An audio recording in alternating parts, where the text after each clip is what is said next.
两名以色列老兵回忆当年屠杀巴勒斯坦平民的采访视频在推特上广泛流传。采访片段截取自纪录片《坦图拉》，讲述了1948年发生在巴勒斯坦村落坦图拉的大屠杀事件。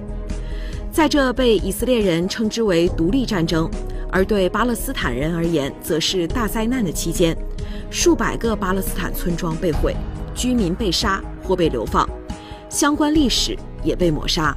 טנטורה היה כפר עשיר, בתים יפים, וגם אנשים היו לבושות ויפה, וזה באמת היה כפר... אחד אנס שם איזה ילדה בת 16, משהו כזה. אתה מבין?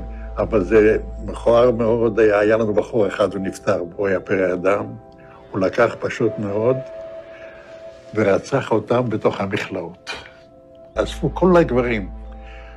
הם יושבים שם כולם על הרצפה, ובא מישהו ולוקח תת מקלע ומתחיל זה, היו חבר'ה שלקחו את הלוויורים ורדפו אחרי חבר'ה ושרפו אותם.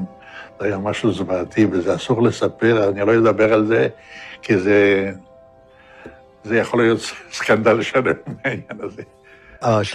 3-4 חודשים הראשונים הייתי רוצח.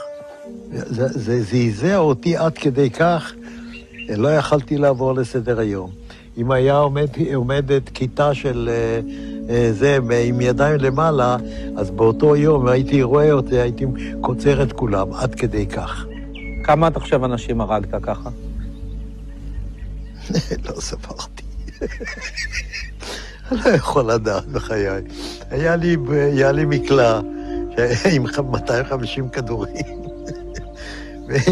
תראה, יריתי, נלחמתי כולם, אני לא יכול לספור.